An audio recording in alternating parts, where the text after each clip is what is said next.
Context. The USFG will reject the February 2018 nuclear posture review that the United States modify submarine launch ballistic and cruise missiles to include low-yield nuclear weapons. Can we read it again? Okay. Yeah. Any questions? Passive physical text. Yeah, McCarter will write it after the next speech. All right. Okay. Yeah, So just do it as soon as possible. yeah, sure. Okay. So into my points. Okay. So basically, the first advantage of cutting these low-yield weapons is that it essentially just it helps the credibility of the United States deterrence strategy and the United States nuclear strategy as a whole. So basically, what low-yield nuclear weapons do is that they normalize nuclear weapons. That's the reason they're created. They're created not so much to create an extraordinary strategic benefit in terms of causing destruction, obviously because they're low yield. They by nature do less damage than high yield nuclear weapons, but they help to normalize the use of the nuclear weapons. That's bad for a number of reasons. So firstly, it removes the psychological effect of potential mutually assured destruction.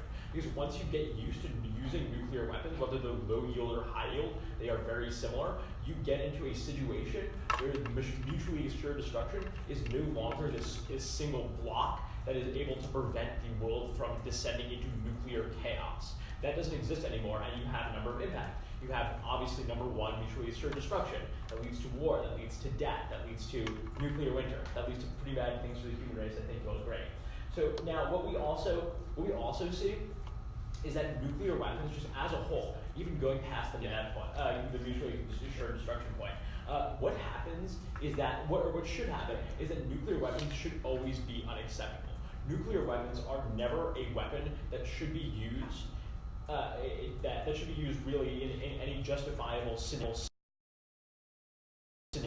means, because they are only useful realistically as a deterrent, and low-yield weapons are not as a deterrent. That gets into my second point. Second point is that conventional weapons can do the job of low-yield nuclear weapons just as well.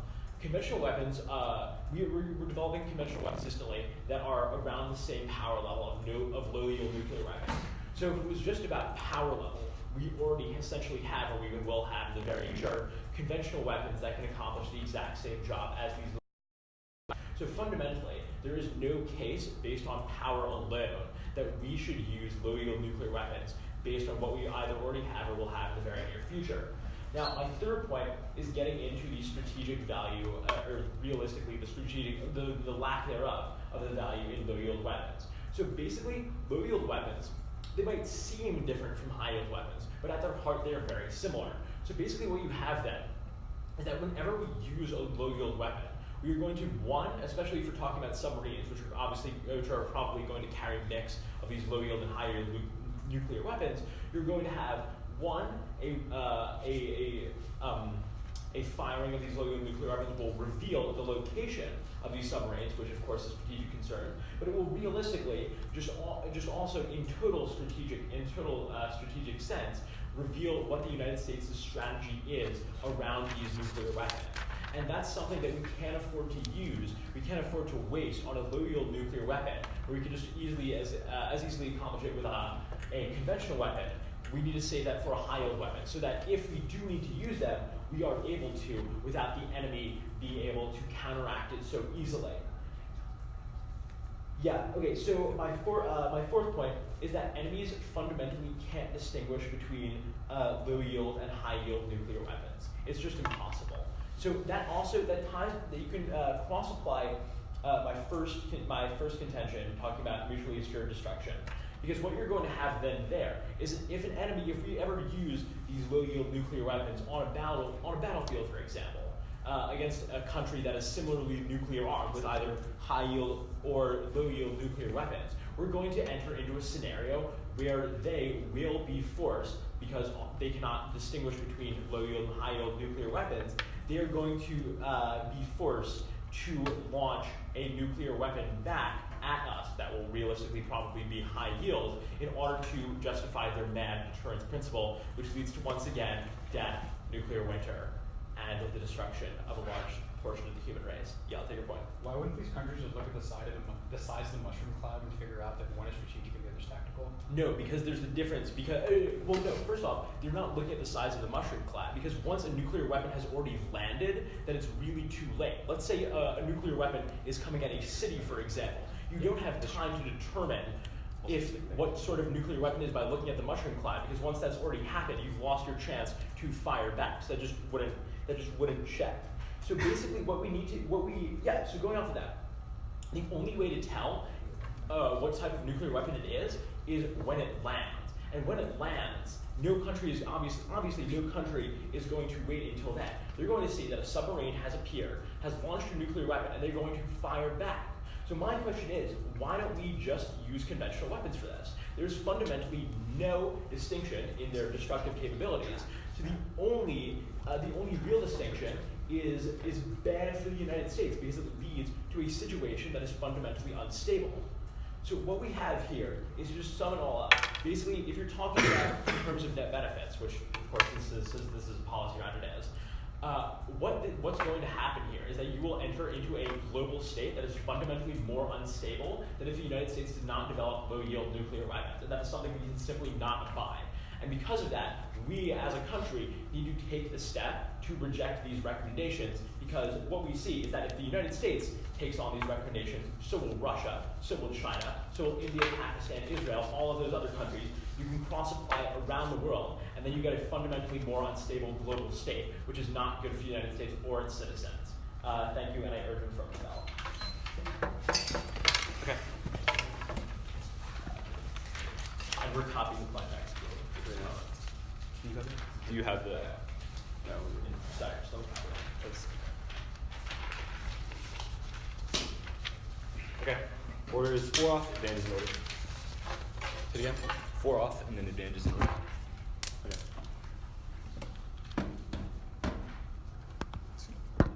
Okay.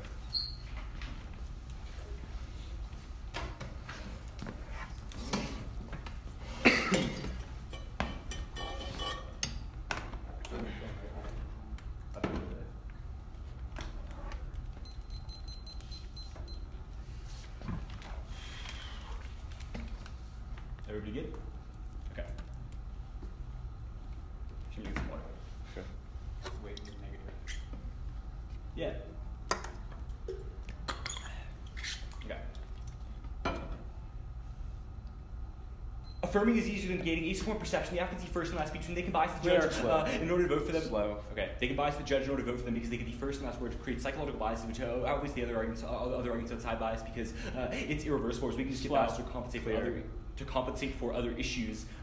B subpoint is ground. The applicants have parametricized resolution in order to de-link coordinate disadvantages and counterplans, which the applicants will be able to generate more ground. Yes. Could you just start from the beginning, because I missed like the PA of your.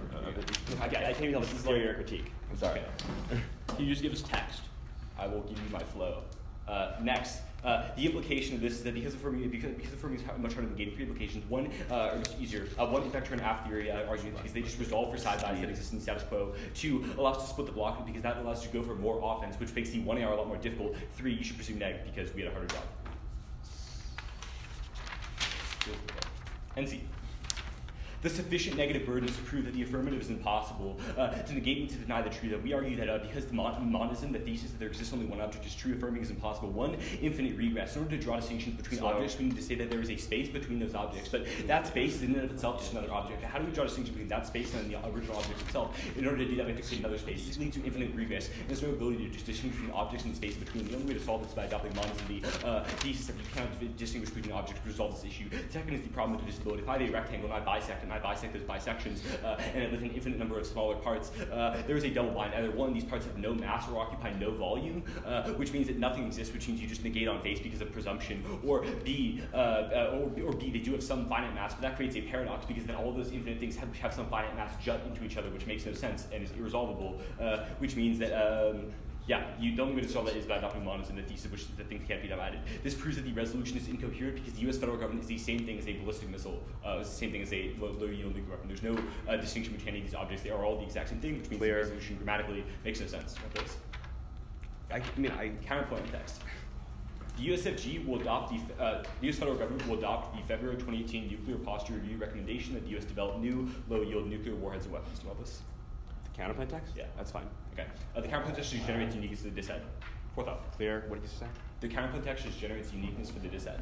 Fourth Okay. off.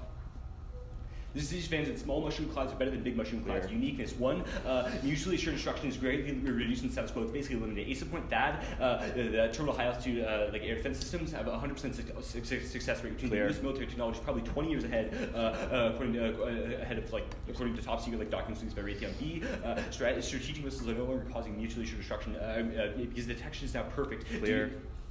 Detection is now perfect due to electromagnetic sensors. What does it say? Electromagnetic fields. Yeah. When nuclear Oh, missiles fly. yeah. Basically, so when nuclear missiles fly, they create an electromagnetic field that can be detected really easily, which is apparent on a lot of radar, which means that currently existing strategic nuclear missiles are obsolete, so they can be detected perfectly and eliminated perfectly by that. Yeah. Because that's only for strategic. This also only applies to strategic nuclear missiles over a certain size, not to the smaller nuclear weapons that the AF is talking about. Two, no mutual destruction means nuclear war is inevitable. Ace of point countries feel like there's no reason to not first strike you because they know there's a second strike coming, and if they know they can prevent it completely, why would they just want you first strike in the first place? B, South Africa can buy nuclear weapons from, Saudi Arabia can buy from nuclear weapons from Pakistan, whatever, because they have a long-standing deal with them. Israel already has nukes, Iran has nukes, or has the great capability to generate nuclear weapons incredibly quickly. Korea, Japan, like India, Russia, and China are all either have nukes or have strong incentives or technological programs and the ability to generate them. C, there's no strategic reason not to go to nuclear war in the first place because it's much better to have a preemptive strike than otherwise. Third, the solvency is that tactical nuclear weapons are stalled mutually assured destruction. Ace of point, tiny and multiple yeah, sure. So tiny and multiple low yield nuclear weapons mean that radars get confused anti-missile defenses and you can't shoot them down because they can't be detected as easily. B of point, the threat of escalation prevents a nuclear strike in the first place. Yeah. Okay, so you said just now that tiny multiple nuclear weapons won't be able to be shot down just as easily. So why can't we just do that with conventional? Sure. So larger nuclear weapons can be shot down very easily because they can be detected and they can be intercepted by THAAD because they have to travel through the atmosphere. The difference is with these low-yield nuclear weapons, they cannot be shot down because they are much too small to be detected by electromagnetic sensors, and they cannot be shot down by THAAD because THAAD only intercepts missiles in the phase that goes through the stratosphere, not the boost phase or the coming down phase. That make sense? Okay, cool. Four, current U.S. nuclear missiles and submarines are old and obsolete. They're basically all out of date. Our Mann missiles are from the 1960s. Probably don't work anymore. Nuclear war. Oh, extended. Crossfire. Yeah, crossfire. The uniqueness that nuclear war is inevitable without this. Two, wars intensifying. The Pew Research Center says that wars get 33% bloodier and deadlier every year, lasting longer than ever before. Meaning war happens in world. Without mutual destruction. The impact is just peace. It avoids war in the first place. Second impact is it's avoid the security mentality because countries have nuclear weapons and feel a lot more confident in their ability to defend themselves, which prevents what is this quality look to you? Okay. Three, nuclear proliferation is a good thing, probably deters conflict. Kenneth Waltz's argument is that no two countries that have ever had nuclear weapons have ever gone to war with each other. In fact, the development of nuclear weapons by countries like Russia and China prevented the Sino-Russian border conflict from developing past small skirmishes because both sides were so scared that it was going to escalate any further. They basically pulled back almost immediately, which would not have happened in a war without conventional weapons because there were already super warlike generals and lots of pressures forcing them to go to war. Nuclear weapons were the only factor that changed in this conflict that caused them to back up, try to develop them. Another example is the Sino-Indian nuclear war, Sino-India border conflicts in 1926, which basically didn't go anywhere because India didn't want to invade any further because they saw China developing a nuclear weapon and were really scared about it. Also, we are slow. Okay, next on case. The first on their first advantage. First of all, the disadvantage insurance case because it makes wars less likely to escalate. It also makes wars less likely to break out in the first place because they have really strong incentives against nuclear war because of the existence of mutual destruction. Second, our argument about Waltz means that prolif resolves these conflicts from actually accelerating because there's clear. Yeah. Okay. And then on the arguments about why conventional weapons do it just as well. First of all, conventional weapons are not stronger. The Tsiolkovsky rocket equation proves that with there's only a limited amount of mass that you can build rockets. It's that's a physical constraint because you can fit a certain amount of fuel onto a missile, which means you can only fit a certain amount of TNT or conventional explosive into a missile. Whereas nuclear weapons have a lot more density and which means you can create fundamentally much stronger weapons. Which means this is just not true. Second, the point is that squirrel missiles are like obsolete, right? These don't work is the entire problem. Nuclear missiles are a lot more powerful. Also, nuclear missiles do not, the conventional weapons do not trigger the sort of long-lasting environmental damage and the massive loss of life that a nuclear weapon will do because of the radiation, which means that the mutually assured destruction is not triggered by the use of conventional weapons alone. Then they say there's no way to distinguish between low and high yield nuclear weapons. A couple of reasons why this solves. First, all this is mathematical. You can look at the kiloton yield of a particular weapon and determine whether or not it's low or high nuclear yield. Second, you can look at second, you can look at an electromagnetic sensors, right? If an electromagnetic sensor can detect a nuclear weapon, that means it is larger, and if it cannot, it means that it's smaller, which means that there is very clearly the ability to distinguish between these weapons. Yeah. What happens when nuclear weapons evolve to the capacity where you can fit what would normally be considered a high yield on a small enough thing to not be discovered by a sensor? The point is that it's about the size of the actual warhead itself, right? That generates the field, right? Also, the fact that it's still less mass than the other technology, right? Like it's just physically less material. There's less of ability to use it. So the fact that it's trackable means that conventional weapons will never solve from that. I'm not sure. Yeah. That's their argument. Yeah. Yeah. Get rid of one.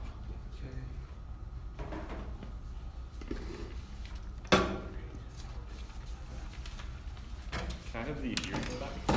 What? Oh yeah, of course. My flow. All right. You guys ready? What's the order? I'm gonna tell you in a second. Oh. I'm gonna do one off, and then I'll return to my case. Okay. So just new off case. It's just one new off. What?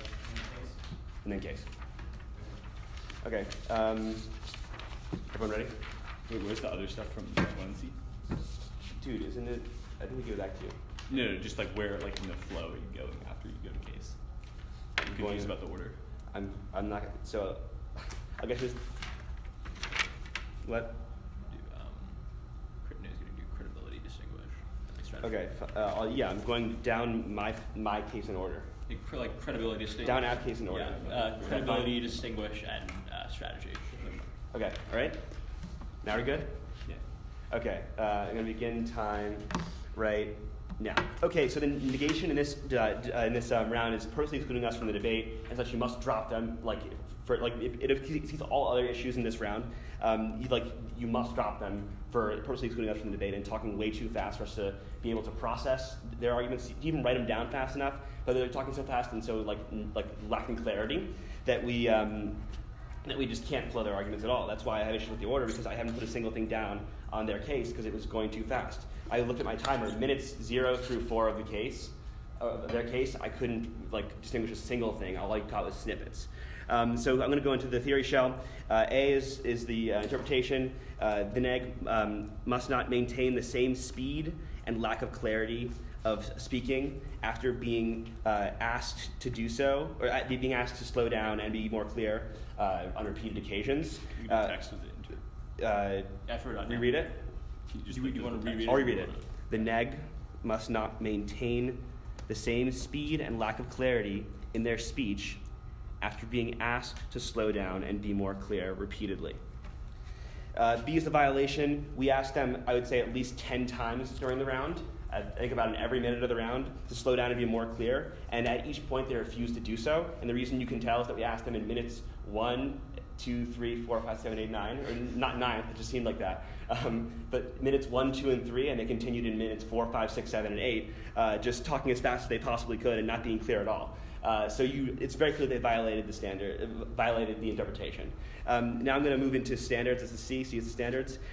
First of all, quantity of ground.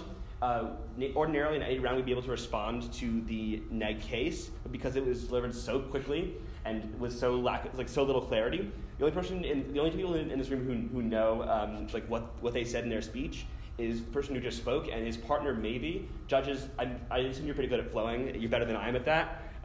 If you got it, I wish I were as good as you. And then quality of ground. We obviously can't have any quality of ground when we have only our case to build off of, and when all their rebuttals to our case were so jumbled that we don't know what they're rebutting. So all the ground that we would use in our speech ordinarily, which is rebutting their case and rebutting their rebuttals to our case and extending our case, we literally can't do. So that's clearly abuse. That's enough to drop them right there. And then my second standard is strat skew. Our strategy was to have a pretty simple case debate, or even critique debate, or theory debate, however they wanted to, as long as we can understand. But now our strategy is to try to listen as fast as possible and talk as fast as possible. If we weren't to run this theory show, we would need to be talking as fast as possible and writing as fast as possible to try to keep up. And that's not fair to us in our prep time. We prepared a plan and like points for that plan, and now they're coming in here and totally trying to destroy that by talking as fast as possible. Third standard is they're purposely excluding us from the debate. And that's clear because we asked them repeatedly to slow down, and they refuse to. So there's no point of they can claim that it's an accident or that it's unintentional. They did it. They continue to do it after we told them to stop. And then that's an internal link to education and fairness, because if we can't hear what they're saying, we can't have a debate at all, and that means we can't learn. And if we can't hear what they're saying, we can't argue. That isn't fair. So those are internal links to education and fairness. And then my fourth standard is that if you vote for them, you're essentially saying that to win a debate round, you must talk fast. And I think that to have the value of education and fairness, the most important thing you learn in debate is not how to talk fast. That isn't really an applicable life skill. An applicable life skill is knowing how to understand policy, how to think critically, and how to engage in debate, which is an important life skill. That's the education. So if you vote for them, you're rewarding fast talking, and that's something you should not be doing as judges. You're the officers of this great form of like education, debate. And then D is the voting issues. One, like I already said, education. We had the internal links to education because they're excluding us from the debate, and we can't participate. So there's no education that would ever happen in that case, and there's no fairness either. And then moving down, my partner Hart and I are from the East Coast, and we are one of only 2 East Coast teams at this tournament. There's much less spreading on the East Coast, and there are 2 problems with voting for them, 2 impacts of voting for them in this round. First of all, if we go back to the East Coast and people who, like underclassmen in our team and people from our league say, how is the West Coast? And we say, if you want to win on the West Coast, all you have to do is spread. We're going to have a much harder time expanding Parley to the nation. And from my experience here in my so far 1 day of Parley, I think that it's worthwhile to expand Parley to the nation. But this can't happen if you reward spreading. And then the second subpoint to the East Coast voter is it matters what we bring back. If we get voted down for not spreading, we're going to bring back a really unfair kind of debate, unfair style of debate, and a debate that doesn't educate all of that to the East Coast. And that's also a horrible impact because we're hurting not just our education, but if we come back to the East Coast and start spreading like crazy, we're hurting every opponent we come up against. So those are the 2 subpoints to the East Coast voter. The E is the framing. You must drop the debate and not the argument. If they're excluding us from the round, drop them. That's ridiculous. Like they're totally breaking the single rule of debate, which is that you have an opponent and you debate them. That's like the basic rule of debate. That's what debate is. But besides that, drop the debate and not the argument, because like you can't distinguish the debater and the argument because every single one of his arguments was spread and we couldn't understand any single one of them. So you must drop the debater, not the argument. Obviously, there's no RBI because that discourages running the theory. So yeah, you want to hear the interp again, or is that fine? Okay. Moving on to what I got out of their speech, which is quite little. They responded to our first thing about credibility by saying war is less likely to escalate. And I find that fundamentally ridiculous. If you're using nuclear weapons where you would previously use conventional weapons, what's going to happen is that's like a much larger escalation.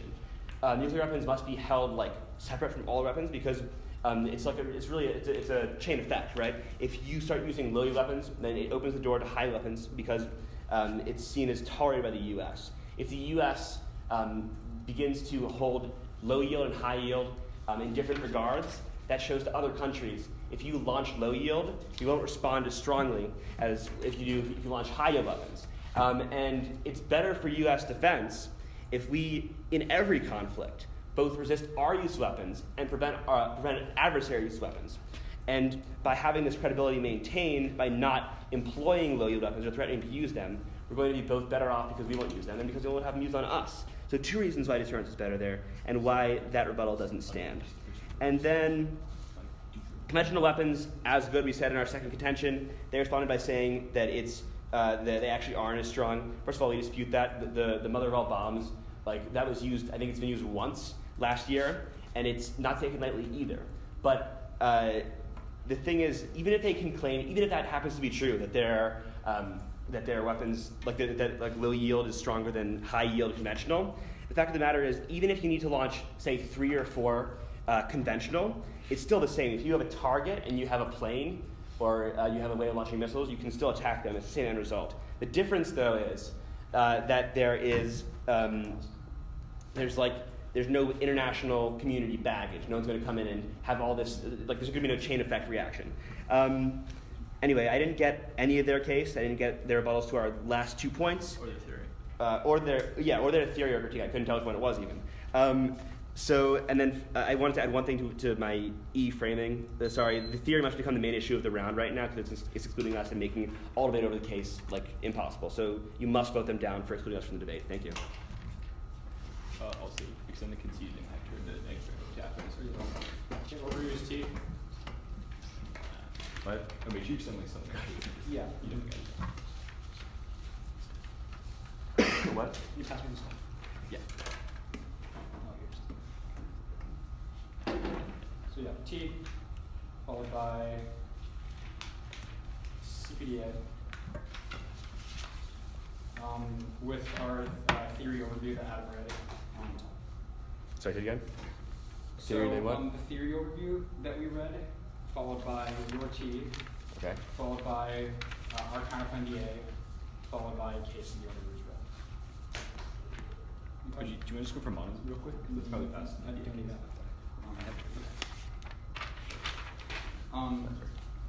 Is everyone not ready?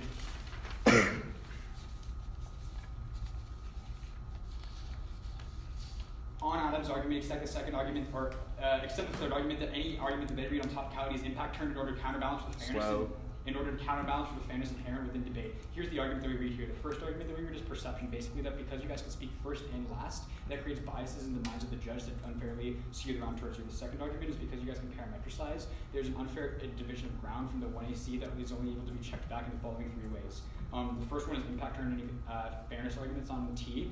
The reason that is because the debate is unfair from the first, so we need to get fairness back in order to be equal there. Second argument is we get to split the block in order to go for more arguments because stuff is hard for us because we have to respond to offense. So then it should be hard for you guys to come back from offense, and then RBIs in order to check back on T. Does that all make sense? If I understood it, it would, but I didn't hear any of it. Okay. I'm trying to make a good faith effort to get you guys into this whole thing. So, what didn't you specifically understand about it? We told you to go slow and you went too fast for us to copy down any of your points. Sure. All right. You don't adjust monism. Monism means you vote neg on presumption. Okay. Additionally, we extend our first argument where we impact from T in order to counterbalance for fairness. Those are all conceded arguments on T proper. Do you want me to try to get you guys through this, or do you want me to just do that then? Try to get us through it. Okay, yeah, sure. So counterinterpretation. The counterinterpretation is the converse of the interpretation. It's clear what it means. Converse of the interpretation. Okay. That means that you, okay. Let's go. Converse of the interpretation means that you say neg must not maintain the same speed. That means just the inverse of that. Neg must maintain the same speed in lack of clarity after being asked to so unclear. It's just the inverse of what you're saying. On your, we meet. On your violation, we meet. Adam made a good faith effort every time you did to try to slow down. He's an LD debater. He's got this habit. It's really hard to counterbalance from that. I slowed down by 1 word per minute every time. Yeah, he made a good faith effort. He slowed down some amount. It's habitual. Don't punish him for that. On your standards, the first argument is you read ground. Overview on the standards. First is this question of earned versus unearned ground or strategy. There's no reason why we should just be voted down because this Adam and I have worked hard and trained in order to understand and learn our style of debate, and the same way that you guys have worked hard and trained at your style of debate. There is no reason why we should just it's theoretically legitimate or unfair for us to do our thing in a round where you guys do yours. On the standards properly, the first argument you read ground. We say this isn't really a ground standard. This is more of a clash argument. But in terms of ground comes from parametricization and the adequacies that you advocate enough in the way that you present the arguments necessarily. That means that we don't violate the standard specifically, and additionally, there's no unique change that occurs from this T-shell. Additionally, in your second argument, strategy, we offer to passive sheets. Passive sheets is probably better than spoken anyways because passive sheets means that you're able to read the arguments that were read, which means that even if I am not able to get about all the arguments or understand them fully, the written things that you're reading are probably better. So we offer to give you a sheet, which means we probably were better for education. There on the fourth argument that you say, which is that you must talk fast in order to win on West Coast Parley. The argument that we read here that this isn't necessarily like A, this doesn't impact that fairness or education. B, it's probably good for both because it increases the number of arguments that you're able to make, which increases education through increased depth and breadth, which is important for education and for fairness. B, because it then allows you to check back against abuse and counterbalance like things inherent in the way debate is done. On their T interview, so I went to Yale like 2 years ago, and it's a totally different type of debate over there. I won 1-4 at that tournament, and I learned a lot from it. Like, they're just different types of debate in different parts of the United States, and what I learned was that I just came in unprepared. And I'm not saying that like you guys came in unprepared. I have like, huge props to you guys for coming out here, but there are just ways that you can learn how to debate that like would like, check back from a lot of this like stuff that you're reading. I mean, like I'm trying to help you guys through this, and like yeah, like that's just like the overview on that. With regards to bringing stuff back, we would say that like I mean. The NPDL is doing a lot of good stuff in order to increase the accessibility of debate, which means it's probably not unique anyways. Secondly, like very little spillover. There's like no way that like one specific round out of like the 7 that you're having is going to make such a significant impact on you. Third, in terms of like magnitude, probably super small. Yeah. Make sure you do info processing as kind of standards, and then yeah, I'm just like doing it. Yeah, I mean like that's you should just get it. Yeah. Okay. Counter standards.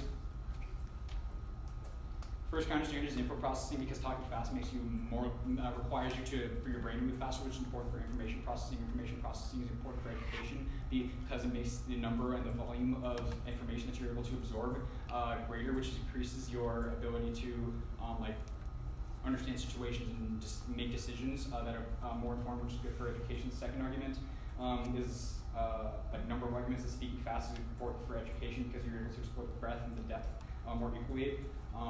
Cross-apply, yeah. I mean, what else is in there? Yeah. Competing interpretations over reasonability to prevent judge intervention. Oh, we read those. Yeah, competing interpretations. Yeah, we want reasonability. We want reasonability. Yeah, we're defending against the other. Should I do Come on. that? Come on. Oh yeah. So let's go. Yeah, let's go reasonability. Reasonability over competing interpretations because if like we're reasonably topical, that means that we're reasonably topical. That means that if we meet one standard, we're reasonably topical. Additionally, reasonability is important because it checks back against fairness. Fairness is determined through a reasoned lens. It's fine. Doesn't matter. Yeah. So I got 2 minutes. Q&A. Yeah.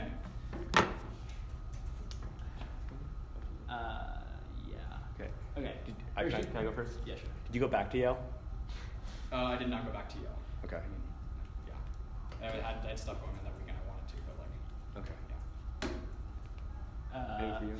Okay, so I have a question about the one you read. Maybe I'm getting this wrong, but you said like we as in George and I speak first and last, so it's unfair. Yeah. Could I? That argument is about biases, that humans are biased to listen to the first thing they hear and the last thing they hear and just disregard everything they hear in the middle. So that's primacy and recency. It's like scientifically proven and it's innate to humans. That means that you guys have an advantage in every debate round that you affirm on because you speak first and last, which means that the things that you say stick in the judges' minds so much more than anything else, which means that when they're evaluating the debate, we need something to overcome that because it's just super biased against us. So that's the argument. Let me can I just give 1 second to look at your counter. You have the flow if you want it. If you want it. That's I'll fine. give you my flows after this round. I'm serious, guys. Like, Okay. You mentioned breadth and depth as your second counter standard. Yeah.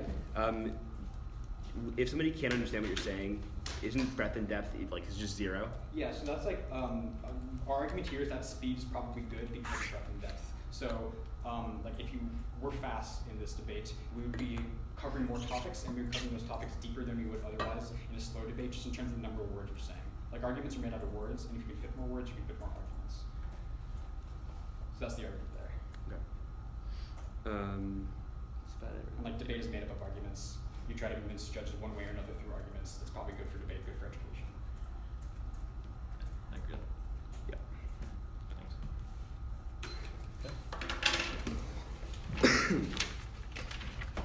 Where is Monson? overview the theory debate, the theory hedge, then the interpretation.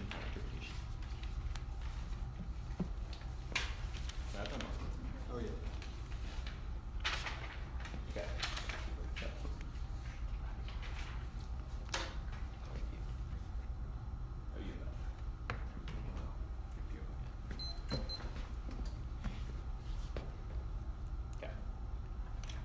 We're running pretty cleanly on the substantive layer of this debate. Dave conceded that monism is the thesis that there's only one object is true because otherwise there would be no way to solve the problem of infinite divisibility. And they've conceded that this triggers presumption because there's no way to prove that the resolution is coherent because the app and like what it's trying to regulate are the same exact thing. They also conceded that presumption negates in the theory hedge. Overview of the theory hedge. Here are a bunch of framing issues for the round that are functionally necessary but insufficient burdens, and the 1AR needs to win all in order to win the round. First of all, don't allow any new 1AR weighing. Ace of point is verifiability. We have no 2NR, so we can't respond to any 1AR weighing arguments. This is bad because it means that we don't know whether or not they're true. You should not vote on non-verifiable arguments because they prevent the possibility of a logically adjudicated debate. Visa point is like infinite abuse. If they got 1AR weighing arguments that we couldn't respond to, they could blow up any marginal amount of abuse on the theory flow to outweigh however much real abuse we were able to prove, which means the app would win every single round, which means don't allow any 1AR link or impact weighing arguments at all. Second, you should evaluate the theory debate after the block rather than after the 1AR. The argument here was the perception impact. The perception argument from app versus neg was that the app has massive perceptual advantages that you need to find some way to give. You basically need to eliminate by not evaluating that, like their response in the last speech. Also, the third framing issue is that even if they go for education impacts, they've conceded a massive impact turn to fairness, which is that already debate is super biased towards the app, which means that if we go too fast and spread and make it more difficult, that is probably a good thing because it makes it more. It resolves like the structural bias that are inherent like already in the way that the time and the speech structures are set up. This also means that like this impact turns literally all of their fairness offense on theory. So if you think about voting for a fairness argument, then just remember that we impact turned it and that impact turn was conceded. Next on the interpretation debate. The biggest problem with this interpretation is that it's not verifiable, right? What does it mean to have a subjective increase in quality? I did make a good ethic to be more Point of order. Even if Verifiability is totally a new argument in this speech. well, so first of all, you can see it's split the block, so this is basically just a 3NC. Second, this is just a weighing argument about like why verifiability matters. Also, Neeraj made this argument that I did make a good faith effort. I had that like literally reported on my flow. I need good faith effort. No, but I didn't hear verifiability in the last speech. Okay. Yeah, so just a weighing argument where verifiability is important, right? So Judges' discretion. Yeah, I mean, I'm sure we'll think about it. Okay. Cool. What was that? Oh, yeah, you're verified. Means like I actually did try to get clearer. Yeah, you said slower more, but I did get clearer, and you weren't saying clear as much. Also, the fact is that there's no bright line here, right? Like, how fast is fast enough, right? How do you know if I made like a one word per minute decrease in my speed, right? Your interpretation does not clarify how you actually evaluate it. So even if you think we violated their interpretation in the most egregious way possible, there's no way for you to actually prove that without doing like some kind of analysis of the number of words per minute. And there's also definitely no way to prove a subjective assessment of the clarity. I could have gotten a lot clearer. You'll say and clarity, which means that even if I did get clearer but not slower, I still meet your interpretation. Also, like I decreased my speed by 1 word per minute and got clearer. There's no way for you to disprove that. There's no way for you to argue against this. This is why this interpretation does not make any sense, because there's no way to decide who actually meets and who actually violates in an objective, non-interventionist way. Cross-apply the weighing about why verifiability is the most important thing for actually being able to like determine whether an argument should be evaluated. Next, on the standards level debate. First of all, on the quantity and quality of ground, this is the difference between earned and unearned skews. You can learn to talk faster. I taught myself how to spread by laminating cards, putting them up in the shower, and spending like 10 minutes a day for like a couple weeks. All right, that was like a super nerdy and cringy thing I did back in 10th grade. But like, it's not hard. I didn't have a coach. Like, I learned to spread on my own. Like, it's not, that's, like, there are structural barriers to debate. Like, debate can be hard and, like, really privileged in a lot of ways, but learning how to spread is not one of them. There are tons of videos you can watch to, like, get faster at spreading and, like, also improve your ability to theory debate. Like, there are lots of resources out there. There are, like the NPDTOC has, like, office hours that I think Lilly runs. You know, like there are a lot of resources out there that can teach you how to spread, even if you don't want to go to camp. There are office hours, like those all exist, right? So this is a difference between an earned and an unearned skew, right? Which that you can just get faster, like you can learn how to spread. There's no inherent reason why I have a natural ability to talk faster. Next, the info processing argument outweighs because like the most important educational skill in the 21st century is being able to process massive amounts of information, because there are tons of things in news feeds all the time. There are tons of other things going on in the world, which means that it's really important to be able to process lots of information really quickly. Having to speak at 3 times the rate definitely increases your ability to process that information very rapidly, which is a very real skill in the 21st century. This outweighs on reversibility because there are very few other like events where you have to talk this fast and learn to process information this quickly, whereas there are lots of other events where you do have the ability to learn other types of substantive education on the topic. That is your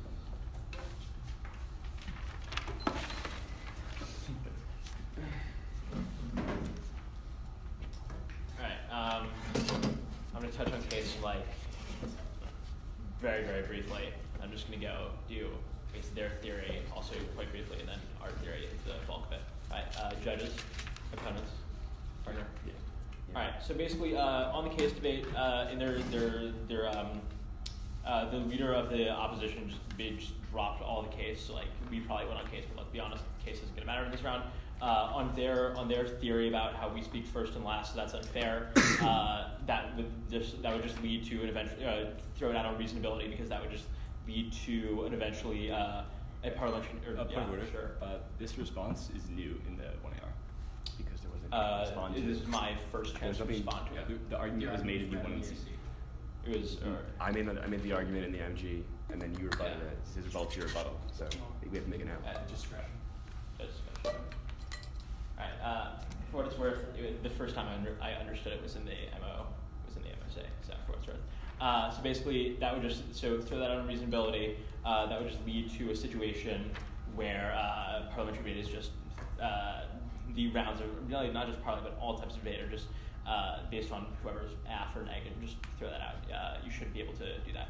Okay, so basically, here's the bulk of this round is theory. And okay, so maybe you don't want to evaluate this round based on whichever interpretation is good. So maybe our interpretation has problems, their interpretation also has problems.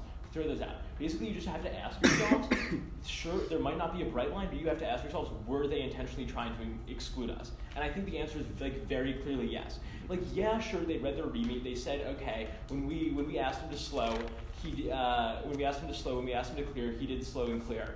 And sure, he might have slowed and cleared for a bit, but there's a reason we asked him to slow and clear not once, but we asked him to slow and clear, 15 times. That's because he would speed up after we asked him. So he would slow down initially, then he would just keep speeding up again. And if that's not intentionally trying to exclude someone from the debate space, I don't know what exclusion is, really. Because essentially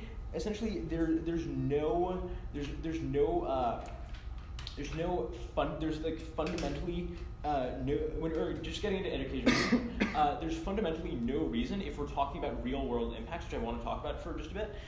So what we see in this round, and what we see in debate as a whole, is that the smallest real world impact is more important than the largest hypothetical impact. And there is realistically a massive real world impact in terms of excluding someone from the debate space. As my partner mentioned, so first off, just throwing away the East Coast, West Coast kind of thing for a moment, what we see is that spreading is a way to exclude people who have been historically marginalized from the debate community. Now, you can talk about, sure, you can learn to spread on your own. You can learn to do a lot of things on your own, but fundamentally, it's easier with a coach. It's easier if you're from one of these large debate programs, and it's a lot easier to do that than if you're from a small debate program. So basically, spreading is one of the ways in which people at the kind of the alpha predators of the debate community get to kind of continue their reign over the other people. So you should drop them on that. Secondly, going back into the East Coast West Coast thing, I think it's very important in terms of real world impact that if we lose this round, having made this theory, having talked about they're trying to exclude us from the debate space, we are legitimately going to bring it back to the East Coast and say basically what we see here is if we really want to grow parliamentary debate as a whole in the nation, which I think all of us here do, all 6 of us here do reasonably, we need to establish a mechanism through which people can't exclude other teams from parliamentary debate, because that would fundamentally rupture the ability of the parley community nationwide to come together and to kind of unite as a whole. And so that's really not something that we want to support. So just drop them on that. Basically, also talking about the differences between West Coast debate and East Coast debate, we asked him, he said he went to Yale. We asked him if he ever went back to Yale. No, he said no. His team hasn't been back to Yale, I'm pretty sure either. Our team has. Well, fair enough. But a lot of the point stands. Not a lot of West Coast teams have been back to Yale. I think it's Evergreen, Los Altos went, but not many people have been back to Yale. So basically, the point there is that fundamentally, people don't like to do styles of debate that is different from their own. So if we were able to more unify styles of debate, which I think is a lot easier to do without spreading than with spreading, because spreading carries all of these other problems, such as just exclusion, that's better for parliamentary debate as a whole. So I ask you this. Basically, if you truly believe that the smallest real-world impact from this round is more important than the largest hypothetical impact, which I truly think it is, then there's no way you can vote for them, because they've tried to intentionally exclude us. They've tried, and they've used all of their kind of this structural inequality that is present and that continues to be present. If you vote for them, it will continue to be present, and for that you must vote for the app. Thank you. Good debate.